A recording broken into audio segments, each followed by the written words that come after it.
I'm based in Philadelphia, and I am a project manager at Student Achievement Partners and on the LGBTQ plus Design Jam team that is hosting this webinar tonight, as well as sharing some resources that we'll be providing you later this evening.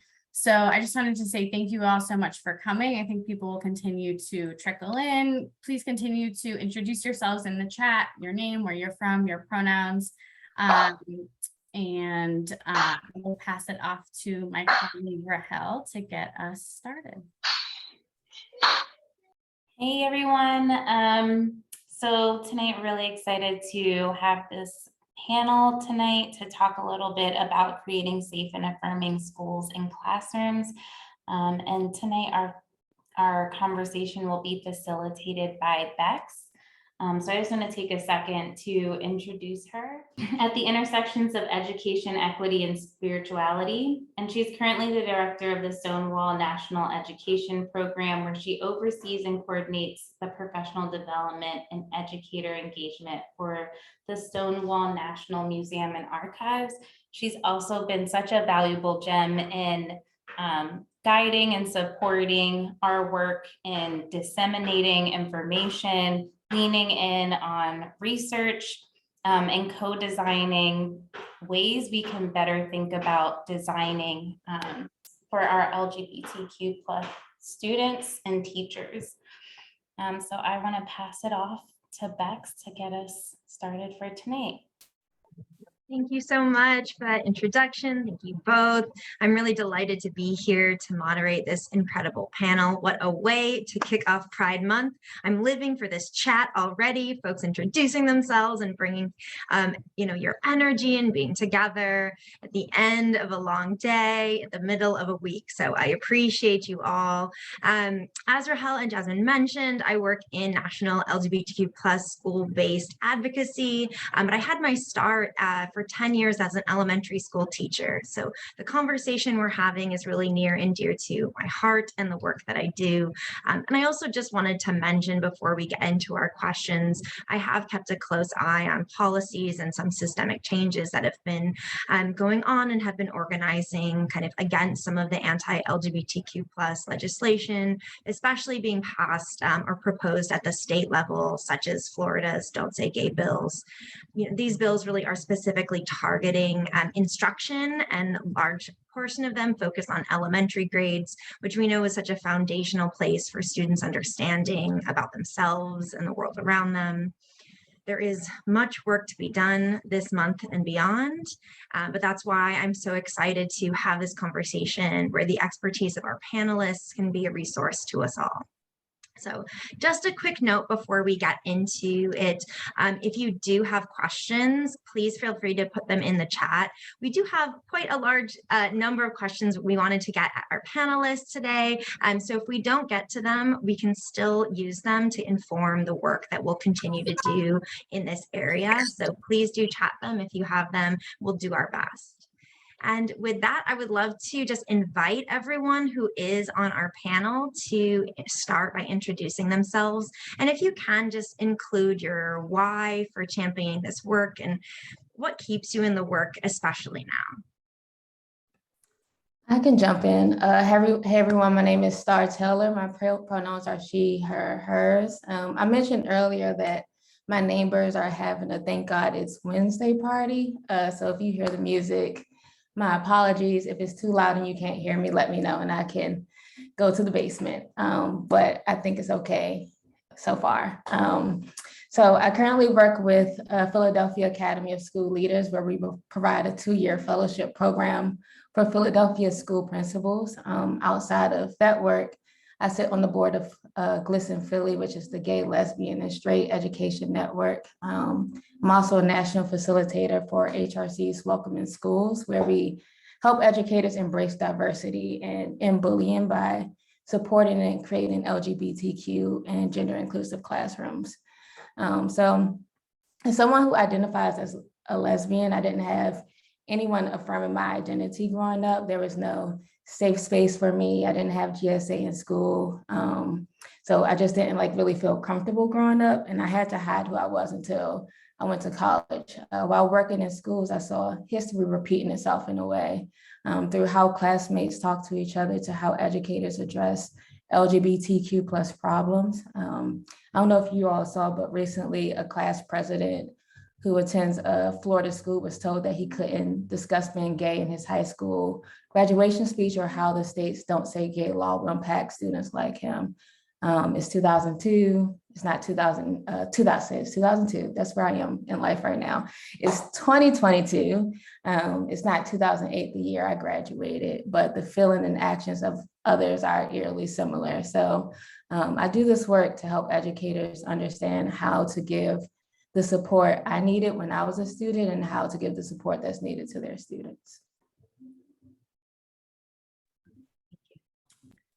Hi, everyone. My name is Asha Nadumolu. I use she, her pronouns. I'm reporting from Chochenyo Ohlone land in Oakland, California. I'm a public school teacher here in Oakland Unified School District, 9th grade, teaching 9th grade ethnic studies. And this is my second year in the district. Previously, I was in Boston Public Schools. My why for this work, I did get involved in kind of teaching high schoolers through the lens of like a college advisor. And then I quickly realized it was exciting to be working with 9th graders, particularly, who are really still goofy, but really diving into questions around like, who am I? Why is school important? What am I doing here? Who do I want to hang out with? All those questions. And I just felt like consistently in my conversations with students, there was a lack of feeling heard and a lack of feeling like advocated for. And so as a teacher, I think the why, like what keeps me in the work, is just making sure that students feel like a sense of dignity in who they are and like where they're coming from, because I think a lot of the times they're not listened to in the ways that they deserve to be. And then they keep me very humble, because to be a teacher to 15-year-olds, you got to be really honest and take accountability for a lot of things all the time. So that's my why. Happy to be here. Hey folks, my name is Meredith Lowe. I use she, her pronouns, and I am a principal at Morrison Elementary, which is a public K-8 elementary school in Philadelphia. And for me, when I think about like my why for this work, I think about this work as being the work of supporting and cultivating environments for young people in the city of Philadelphia to thrive and to be the self-assured adults that we want them to be, who have choices and feel really happy about kind of the world that they're in. And I think, you know, for me as a queer kid in Philly, I actually feel like I was pretty lucky. But as a school leader, in terms of like having spaces that felt affirming to me, but kind of to Star's point, I think that in a lot of ways, when you're in schools day to day, it doesn't necessarily feel like we've made a whole lot of progress.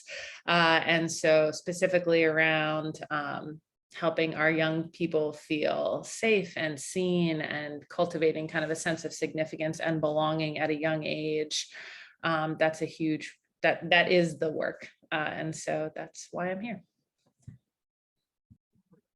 Thank you all so much. I'm really excited for this conversation and just appreciative of your time and being here. You touched on so many things, even just in this intro. And what I'm wondering next is around all of these ideas kind of merging together in its intersections. If you could talk to the cultural components that you center when you're considering an intersectional approach to this work of LGBT+ affirmation. I'd love to hear that. I can start us off. I came out to my father, who's a first-generation immigrant from India. I came out to him as queer when I was about like 22. And I just remember at that same time feeling like a deep reckoning with like distancing from my culture and him, and feeling like this kind of wound that was growing. And for many of my students, all of which are students of color, mostly from Latina neighborhoods and communities, I see that as well in the conversations that I have with them, that it's in kind of reckoning with their queer identities and trying to figure out kind of how to engage with family members specifically and their communities. There's always this element of like, how do you still hold true to and be able to claim the cultural lenses and the ways that you've grown up and the things that kind of ground you and have continued to ground you. And so consistently in that conversation, we're always thinking about like the cultural lenses of sexuality and gender that we grow up with and that are different, varying to varying degrees. And so that's consistently part of the conversation. And I think also with that comes like this issue of language in the classroom, and language comes up in many ways, but one of the ways I consistently see it, and in my role as a teacher, is just knowing to censor language that is homophobic in Spanish as well, and being able to really catch those things and making sure that things aren't just flying under the radar, because that creates more of a safe space and holds all students accountable. And also it's important to engage students with like the funds of knowledge that they have when it comes to language. Because a lot of the time they're reading a lot on TikTok. Like there's a lot of discussion around these things. And we recently had a discussion, I think back in October, around whether we should be saying Latinx or Latine. And most kids were like, Latinx sounds really weird. You should be using Latine. And that was a learning moment for me where I hadn't quite switched kind of the way I was talking about or using terms that were gender inclusive in the classroom, that also took into account like language and also culture of my students. And I'd say the last lens that kind of feels like it really intersects with this is disability. A lot of my students, when we make space in class or when in personal projects that they're asked to kind of create, and when you make space to talk about like mental health, a lot of students, specifically queer students, actually find a lot of voice and are able to like kind of speak up and share. And it's really important to center it's really important to center that lens of disability and mental health, as it is this intersection that me, myself, as a queer disabled person, consistently feels like it's silenced, but is actually a really great place for students to find their voice. Yeah, I can go next. I think that in an elementary school where you have K-8 students, I think sometimes adults not believe, but I think sometimes adults like forget that kids are whole people and intersection is actually happening all of the time. And so this first became a staff conversation for us when we really started diving into race. And I was kind of like making the argument to my staff, which is a fairly diverse staff, but still got plenty of white folks, which is not necessarily reflecting the diversity of our city. I was making the argument to them that, hey, like you can't teach a kid how to read without truly loving like the wholeness of that kid, and that includes their racial identity. And then we kind of started to extend that into other intersections of identity, and I think that is true and important, and also sometimes I think hard for adults to believe and see, especially when you're talking about little people, if that makes sense.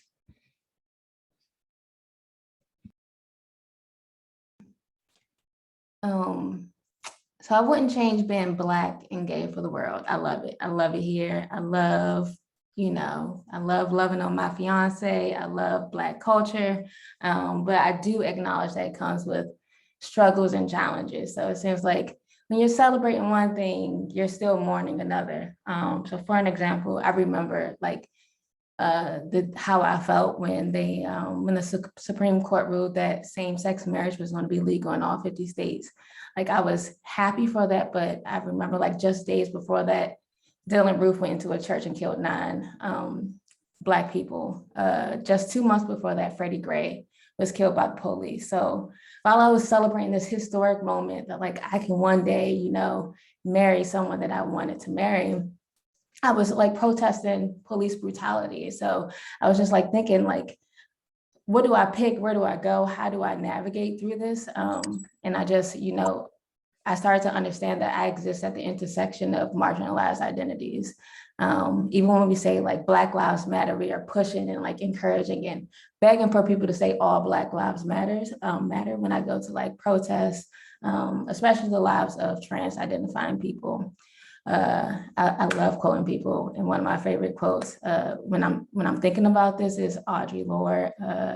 She said that there's no such thing as a single issue struggle because we do not live single issue lives. Like I have so many components to me, so I can't just pick one and put it in the box. And that's how I used to view my identity. Like I had to pick one over the other. So when I approach this work, I'm not putting my different identities in separate boxes. Like all of my identities shape how I experience the world. So I can't exclude one, whether I'm doing LGBTQ plus work or racial equity work. Thank you so much for all of that. I'll just name Kimberly Crenshaw as the person who coined the term intersectionality when we're talking about an intersectional approach, and just acknowledge that even that word is really framed in the experiences of Black women in America facing sexism and racism. And there is so much in, as we try to find other ways of intersection and do this work, I think it's so valuable. I appreciate all of you brought, and definitely, biracial kid in me is like, yeah, that all of the idea of like being in these different worlds and trying to find your place in queerness and also in POC culture and also in all of these ways. I'm also struck, Meredith, you said something around kids are whole people, and this idea, I think, you know, there's what this work looks like in our lives, there's what this work looks like in schools, and really thinking about the difference between what this work looks like in our elementary grades. And I'm wondering if we can kind of delve in there, why it's important to kind of start with these affirming practices in elementary, in K-5, and if you're not working in K-5, kind of what happens or what you've seen when students aren't exposed to these perspectives in a young grade. Yeah, for sure. I can start.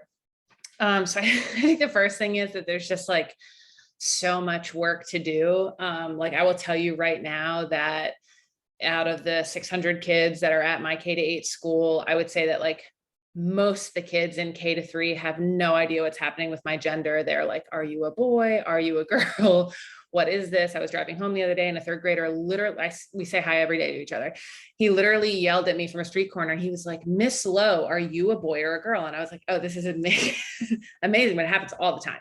And so I think just like conversations around gender and sex and sexuality and all of that is just, I think it's really unfamiliar in a lot of places for kids. And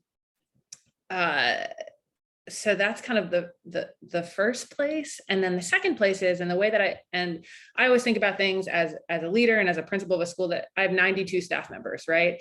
And so we're always thinking about how we're leading and managing adults. And so for me, the way that we talk about this work with our staff is, again, this idea of significance and belonging. Every single child in our building should feel significant, and they should feel like they belong in our community.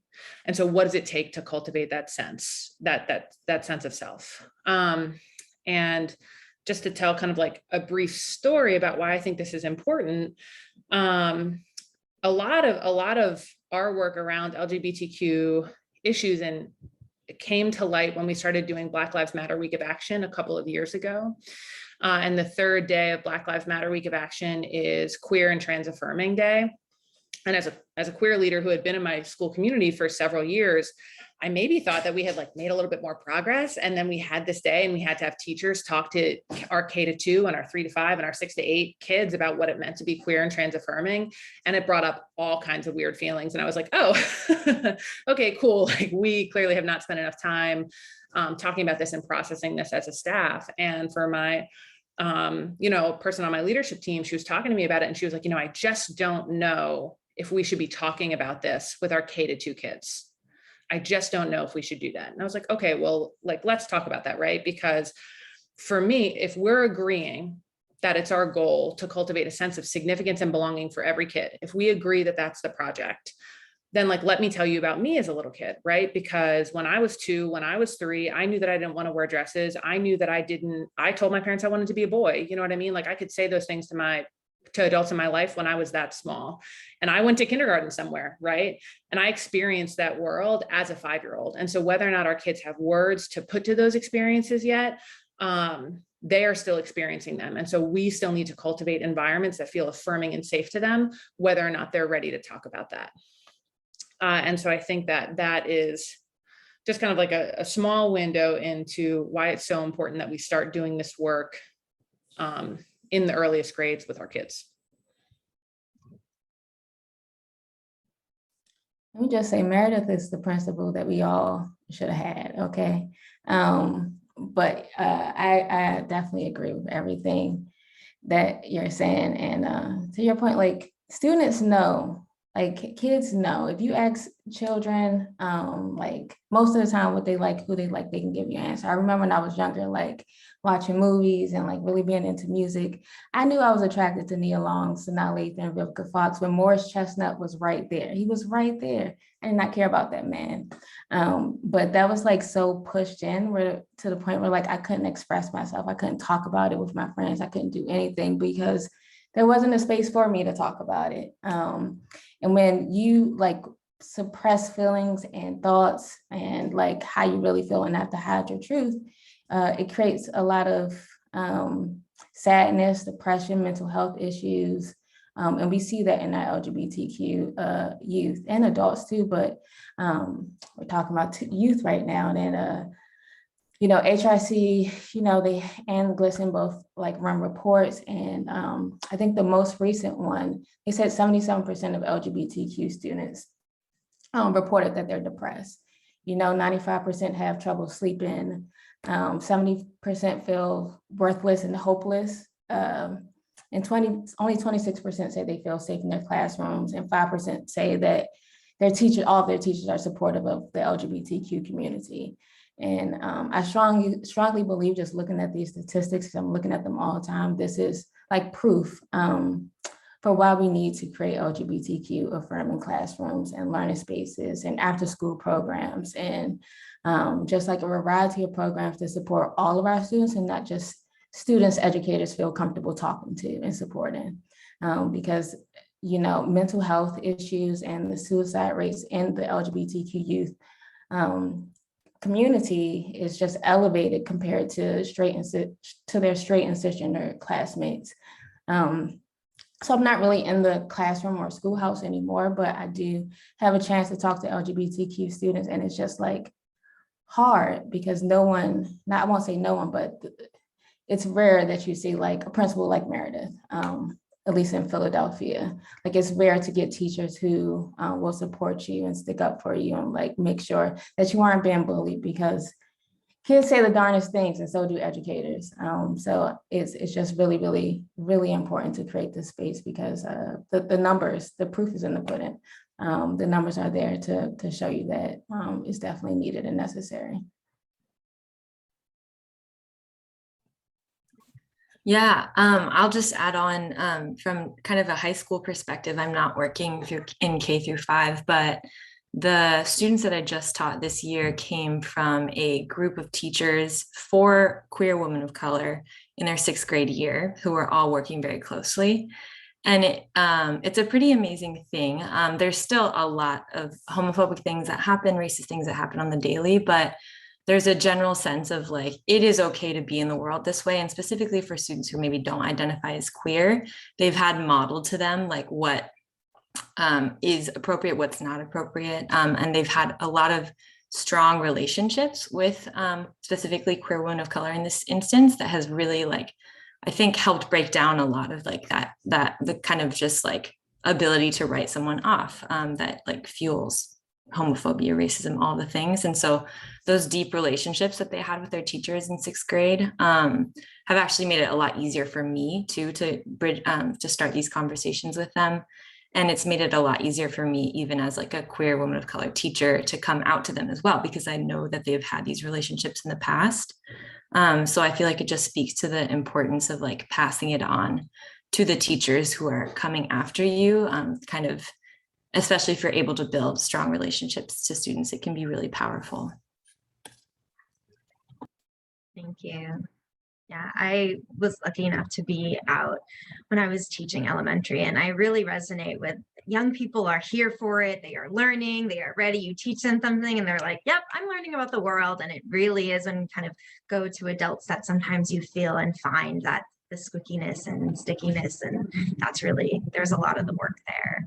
And speaking of the work, I'm wondering if you could just describe to us what does it look like to actually do this kind of day to day, minute by minute? What does this work look like for you?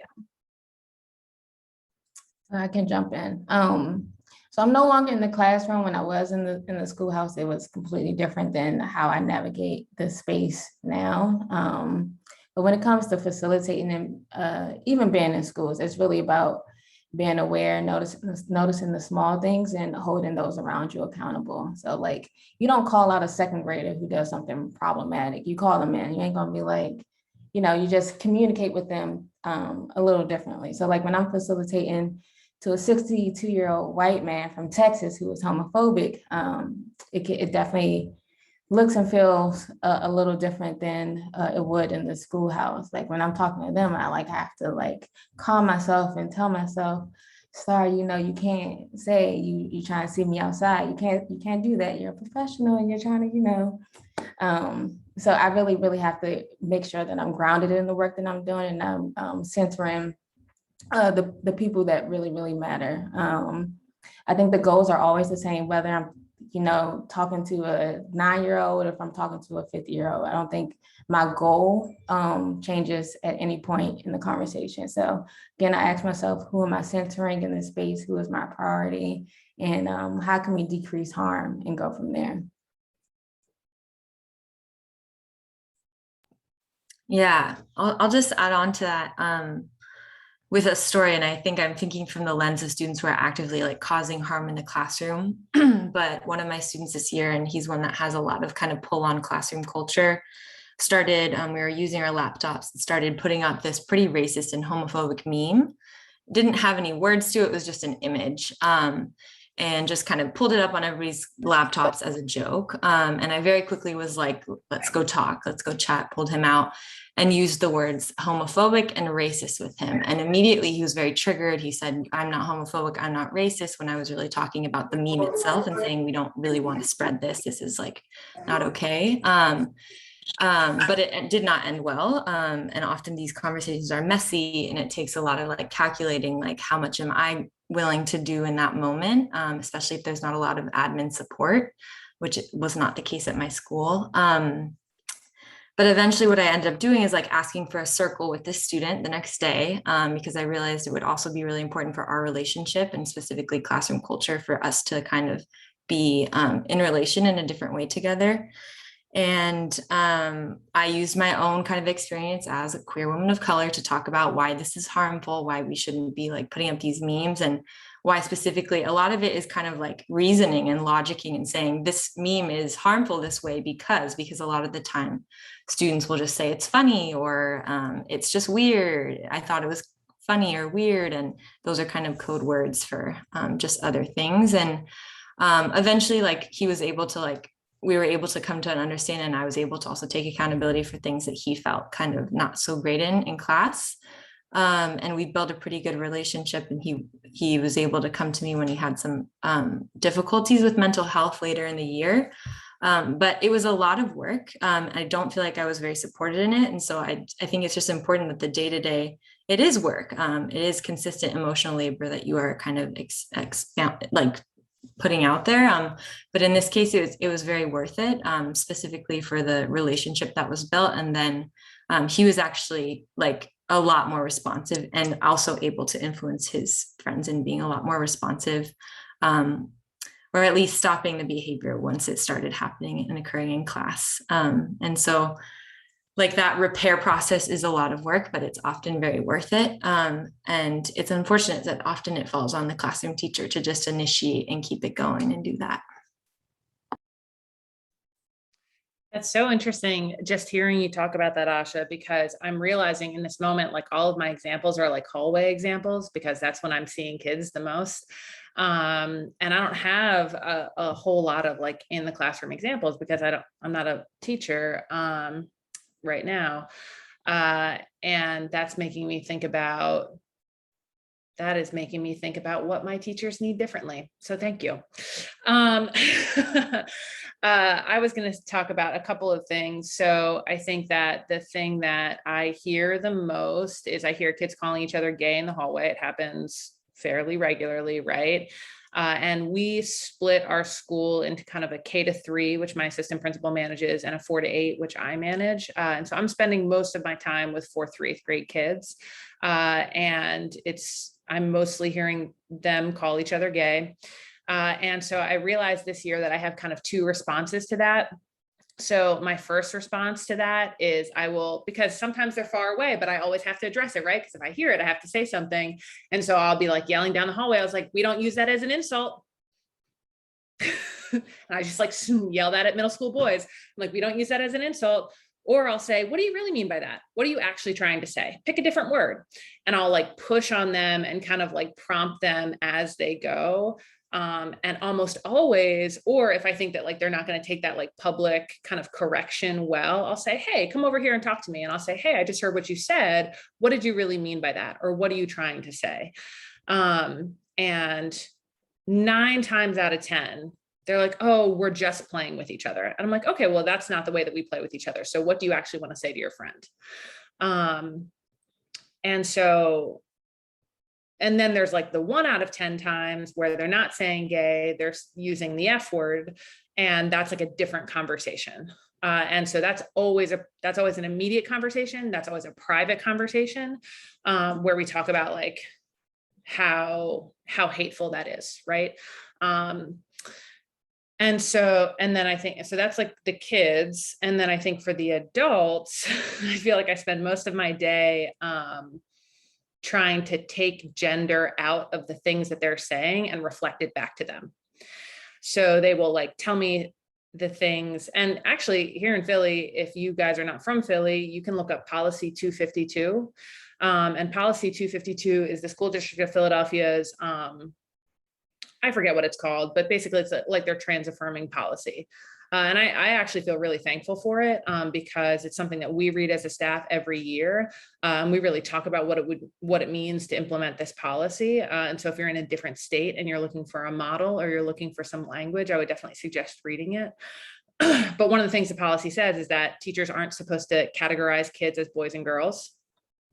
So that's a really simple one that I have said for 3 years now, and still every once in a while I'll catch a teacher who's like, okay, boys and girls. It's like, nope, we don't say that anymore.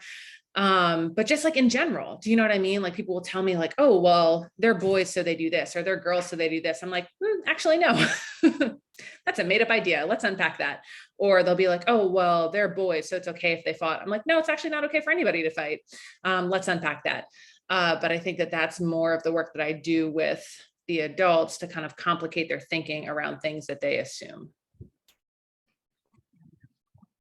Oh, thank you all so much. What I'm hearing also in this thread is just the labor, the work. This is, in addition to the jobs that you have, how much this takes out. So I just want to uplift and affirm that. Appreciate you and the folks who are hearing in this, things that you're also doing. For folks that are here. And I'm wondering, and I hear it a little bit in this of just calculating, of thinking, okay, am I going to say this? Am I going to say this in this way? And I want to kind of dig into that. I hear a bit more of your experience with this, like calculating risk, navigating pushback when it comes to LGBTQ affirming work. Yeah. I think Adrienne Brown said, like, move at the speed of trust. I think that's kind of what pops into my head. But it really matters to me, like, what my relationship is to a student or to a group of students. And I'm specifically thinking about calculating risk in terms of speaking to students, specifically who've caused harm, because my school community, there's actually quite a few queer teachers, and I don't receive barely any pushback administration wise. Actually, one of our admin is also queer, in terms of like just what I do in the classroom, how I engage students in this issue and topic. So really, I'm just thinking specifically about my relationship to students who are causing harm in this way. And I think one thing that just is always present in the classroom, like it's not devoid. It's just a kind of it's a hot spot for, you know, toxic masculinity, heteropatriarchy, all these things are there and existing, and I'm very much affected by them. The way that I stand up there at the classroom is also like they're relating to me in ways that they relate to women of color in their life, you know, so there's these things that are always there and present.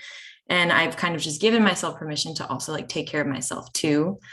So like I don't have to be their teacher at the expense of my own like personal harm or dignity. And it really does depend on this relationship I have with a student. And if I can get extra support with colleagues or admin, those are things that I do. But I do think, yeah, it's the trust has to be there in order to even like engage and like really do the work of relating and asking people to relate differently together.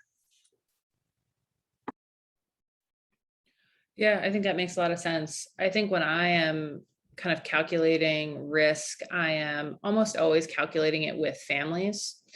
When I first started teaching, I taught in Boston. And at the time, I was really thankful that Boston had, I don't even remember what they were, but basically Massachusetts had laws that protected me as like a queer educator. And I moved back to Philadelphia, and that was not the case in Pennsylvania at the time. And you know, it's always a risk, right? Like this is my 4th year at my school. And I remember on my like 11th day of work, this 8th grade student came to me and she's like, I don't want to go home. I think I'm bisexual. I think I'm queer. She was from a Haitian family. And she was like, this is going to go really poorly with my dad. I'm not going home. And the end of this is me negotiating this conversation with her and her dad and a community member in my office after school. And I remember feeling the need to say like, hey, I just met your daughter today. Like, I don't know. You know what I mean? Like, I just got here. I'm just figuring out what's going on, because I do like, I feel like, oh my goodness, in this moment, like you're going to think that like, I'm the reason why your kid is queer now, which is obviously not the case. But these are the things that people say to you, right? And like, as a queer educator, like I'm thinking about like, okay, what's the first time a parent is going to weaponize a word against me because they're angry at me? And that has happened. And that's something that I'm like mentally preparing myself for. And so I think it is, and you know, like just like walking a parent upstairs and we're talking about our weekends, and I'm going to say, okay, my wife and I did this weekend. And like, what is that? And of course, I think a lot of people make a lot of assumptions about me when they see me, which is what it is. So I don't think I'm, you know, surprising a whole lot of folks when I say my wife, but it still does. It feels like a calculation of risk pretty regularly. And so I think that is tough. And I definitely, you know, feel thankful for some of the supports that we have here in Philadelphia. Yeah, and I see in the chat that in Texas, that's not the case, right? And that's really scary. And I'm definitely, yeah, I don't quite have the words for that right now, but I definitely feel that feeling.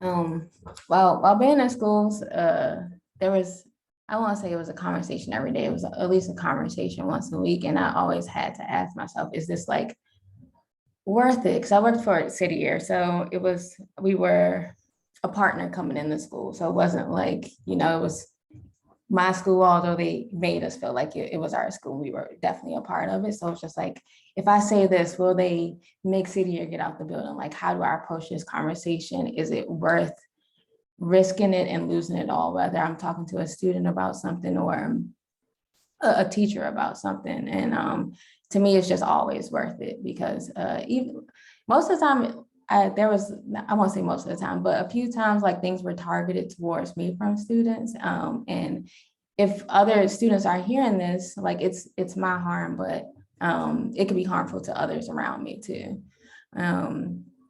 So I remember this like one story with a 6th grader, and excuse my language, she was just like, Miss Star, are you a dyke?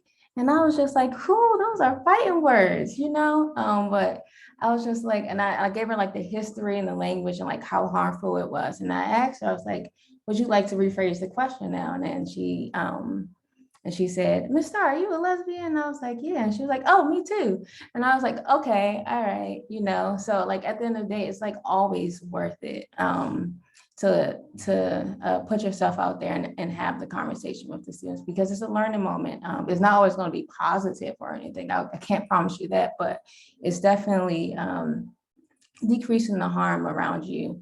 That can definitely have a detrimental impact on several people. And Meredith presented like the question method. I really, really love the question method, especially with kids. So like, what do you mean by that? How did you come to that conclusion? Usually if someone says something during a training, I'm always waiting for someone, like once I say something, I'm always waiting for someone to like interject and ask a question and like question what I'm saying. Sorry, my dog, if you hear my dog, he's cute. He's smaller than what he sounds. But if someone says something during the training, we name it in real time. We always say, we aren't here to change anyone's beliefs or your religion. We're just here to present facts. And the facts are that all of our students need our support. And here's how you give it. If I have the capacity, I also create space after the training to invite more pushback into my life, just to reduce harmful exposure to other participants in the room.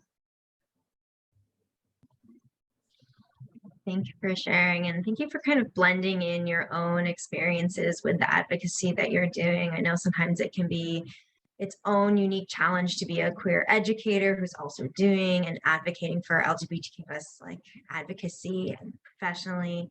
I'm wondering if, so, and also kind of looking at the time. So Star, I'm gonna just send it back to you. We're talking kind of about colleagues and advocacy, but I'm also wondering if you've had any experience kind of inviting families into the conversation, or if there's been opportunities for learning with that aspect of the school community. Yeah, I haven't necessarily been able to talk to families or had the opportunity to bring them in, but Welcoming Schools offers an Embracing Families training that focuses on creating an inclusive environment for all family dynamics. So back to like Meredith's point, making sure that the language that you all are using is gender inclusive. Are you saying take this form home to mom to sign based on your assumptions? Is your school hosting donuts with dads and muffins with moms? How are you creating a welcoming environment for all families to even start the conversation? So I haven't had the opportunity to talk directly with families, but like at the point before that, like how are you even going to start that conversation?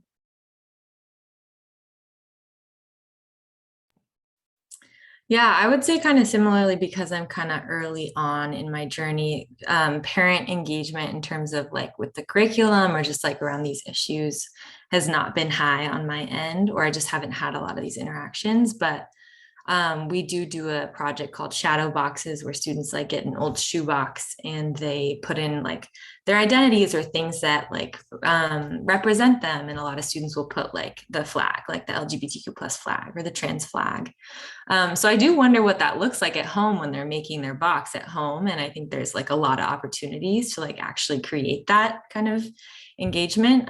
So it's just a matter of figuring it out. And obviously kind of matters also what the whole school community's stance is on parent engagement in the school and like what kind of school it is in terms of that. So still a lot to do. There's always so much to do. When it comes to inviting our families in, again, we've kind of done this the most through Black Lives Matter Week of Action. So not this year, but last year, everybody was home. And so we were doing Black Lives Matter Week of Action in everybody's house. Probably could have done a little bit more pre-work to get our families ready for that. I don't truly think that we did any. And definitely ended up talking to maybe five families who were upset or had a feeling about the queer and trans stuff specifically. And mostly that feeling was, I feel like you should have told me, or I feel like that's something that we should be allowed to choose at home. And, you know, again, kind of giving them our rationale for why we felt it was so important to include And so then this year I was like, okay, well, I'd like to get ahead of the phone calls that I'm about to get. And so let me think about how to do that. And I don't know if you guys use Class Dojo or like a similar kind of like school messaging system. We use Class Dojo. And so the week before I was like, okay, I need to draft this letter to parents about why this is so important. And it felt really hard and it felt really anxiety provoking. And I was like, what am I saying? Like, what is the angle that I'm taking? Like, how do I want to say this? And I ended up writing kind of like a longer letter to them. But what I also did is I also included the books that we were going to be reading on the Queer and Trans Affirming Day in the K-2 space and in the 3-5 space. And we had YouTube read aloud versions of both of those books. And so we made those accessible to parents and families on the front end, and gave kind of that messaging around significance and belonging on the front end. And I think it went really well. I mean, we had one family who, you know, still didn't kind of feel comfortable with that, and she reached out to us about it in advance. But that was the only call that we got. And not saying that everybody was 100% on board. But involving families on the front end definitely made a difference in a positive way, I think, this year. Thank you. Yes, front loading. I am such a fan. Front loading, curriculum night, welcome to school, welcome to community, invitations always. Appreciate that. And thank you just so much for all that you've been sharing. I have an individual question for each of you. So I'm going to pop those up now. I'm going to start with Asha. As a new and queer teacher, what is it like to come out to your students or school community kind of as you're on your own journey? Yeah, it's been different every year, I think, and I'm still figuring it out. And there's never any right way to do it. But I remember last year, online distance learning, none of my students had their cameras on. I had 40 kids on a Zoom call, and we were doing sex ed, and it was the LGBTQ plus day. And I was like, okay, this is the day I'm going to do it. And so I just got up the gender unicorn and I walked them through my gender unicorn. And like, there were some things in the chat that I was like, I don't really know what's going on. I can't really remember what the student responses were, but that's probably the weirdest way that I've come out, just to like blank boxes. With who don't have to respond. And I'm very grateful that I don't have to do that again, hopefully. This year, it's been like a little bit easier. And this is kind of like also a thing, like privileging relationships. And, but now that I'm like in a relationship, I can also come out through being in a relationship, or like they ask questions about who you're dating. And so it's like a little bit kind of more organic that way. But yeah, I think, as developing your like teacher persona as well, it's very hard to balance all those things, even though they're also very integral to who you are as a teacher as well. And so it's hard when you're still trying to figure out like power in the classroom, how you're going to hold the classroom, to also be figuring out like how you're coming out to students in identities that sometimes don't feel as comfortable to wear just on the daily, or that you're also figuring out for yourself. So I wouldn't say there's any right way that I've done it. Definitely just going to start off the year next year being like, I'm gay. But yeah, it's been a journey.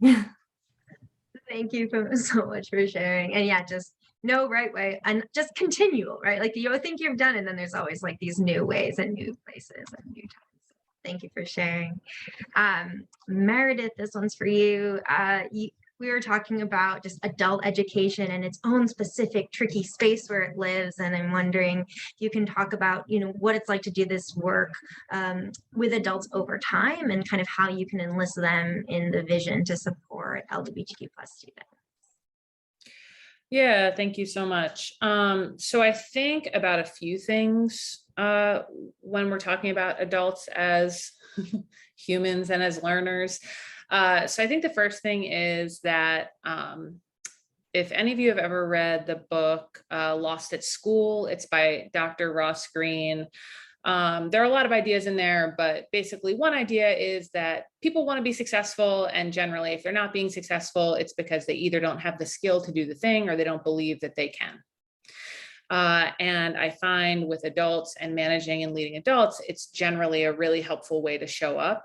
And so figuring out first, is this a skill gap for you or is this a belief gap for you? And so I think that's just a helpful orientation when you're thinking about adults. I also think it's great with kids, but also helpful for adults. And so I think that that's the first thing. And then I think the second thing that I found, especially around talking about LGBTQ issues with staff members, is helping them, is making clear to them when we're talking about sex, when we're talking about sexuality, and when we're talking about gender. So after our first time of doing Black Lives Matter Week of Action, queer and trans things, and all the weird things came out, and I was like, oh my goodness, we really need to address this. Then this summer, we started by doing a half-day PD with GLSEN, an organization that Star works with, where we had a trainer come out and do like a 3 or 4 hour session with our staff around kind of like LGBTQ 101. And it was like, okay, great. So glad that we're doing this. And then at the end, I still felt like I needed to say this. And I'm glad that I did, because afterwards I had a couple of staff members come up to me and they're like, wow, that was so helpful. And I was like, look, like when we're talking about queer and trans issues, I think it's really easy to confuse sex, sexuality, and gender. And I think especially when we're talking about how to present this to younger kids, that is the part that makes people feel really nervous. And so they think if we're going to talk about gender, we're also talking about sexuality or sex. And so helping adults pull apart those ideas and get clarity for themselves around those concepts so that they can understand that having a conversation about gender with a 5-year-old is really valuable and really important, and also has nothing to do with 2 people having sex with each other. But like adults like really actually do struggle with that. So that's just something that I would offer. And then the last thing that I would offer is that like just understanding that we need to like understand that people develop over time and that this is a long-term journey, right? And so I think what we can hope for as leaders and as coaches and as managers is that we're developing trusting relationships with our staff members so that I can coach you and give you feedback in those moments, acknowledging that we have both agreed that all of our kids having a sense of significance and belonging is the goal. So if we can agree on that, and you trust me to give you feedback, then we can kind of work on this journey. And when I see you say and do things that maybe are a little bit problematic or need to be pushed on, I can share those things with you and you can see and adjust to continue to come to a new place in this work. Thank you for sharing. And for Star, can you talk a little bit about professional learning, your experience kind of designing and the impact you've seen? Yeah, I got into like this work of facilitating content on this particular subject based off of an experience I had in the hallway. An 8th grader sucked his teeth, and an educator asked him, "Why are you sucking your teeth? Only F-bombs suck their teeth. Are you one?" So I was just like Mr. Krabs in the moment, like confused. The whole world is spinning. It is it's I guess it's my time. And I'm thinking about my identities in the moment too, because this is a Black woman saying this. Am I supposed to like report this and risk a Black woman losing her job? How do I navigate through this space right now and in this moment? So I said something in the moment, and then I went back. I was like, you know what? I want to develop a training for this school. And I talked to the principal and AP about it, and they were really, really receptive. I named it Homophobia in the Hallways. Before I had a chance to present the training days before COVID happened. So I wasn't able to give that presentation, but I shared resources to the school and just kept talking to that specific educator. So it was definitely like a meeting of like how things are harmful and things you shouldn't say as an educator. And this was said in front of several students, but that definitely motivated me to continue the work that I was trying to do. So although I didn't do it at Roosevelt, I was still able to share resources, and I ended up doing it for the organization I work for, City Year. So I was able to present the presentation to our AmeriCorps members. So that has led me to Welcoming Schools and GLSEN, where I'm able to facilitate for educators nationwide. But I'm just currently just bringing the conversation, like I said, to like different educators, helping them gain a better understanding of how to create affirming spaces. With Welcoming Schools, we offer for PDs to elementary school educators to embrace all families, create LGBTQ plus and gender inclusive schools, and how to prevent bias-based bullying. GLSEN also provides PDs. I don't work on that side. I work with GSAs in Philly with GLSEN. But the impact that this has, I just think it's a huge impact. I think, again, like you just have to have patience because everyone isn't, I'm doing like huge work in like 2 hours, trying to prove and get someone to understand that homophobia is wrong in just 2 hours. So it's definitely really hard, but even if like 3 or 4 people or 5 educators walk away with something and like change their perspective and understanding, it means it impacts hundreds of kids. So I do appreciate that. Again, I'm not here to like change minds. I'm just trying to change how you impact the lives of our students and how you support them. Thank you so much for sharing. Thank you all so much for this incredible conversation. In the chat, if you want to just share any queer dreams for sure, we can end by kind of flooding our chat with queer dreams. And before I let you all go, and just thank you so much to our panelists. This recording is going to be such a valuable resource at this kickoff of Pride Month.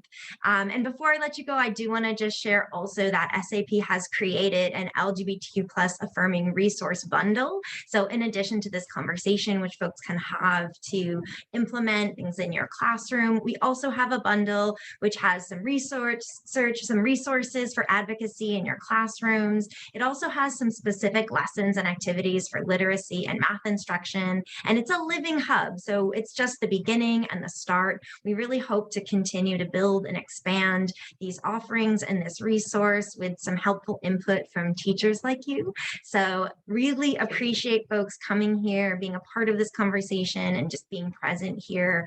Thank you for the work that you're doing on the ground every day. Thank you for being here, and really just all the work that you do Pride Month and beyond to make safer and more affirming classrooms for LGBTQ+ youth.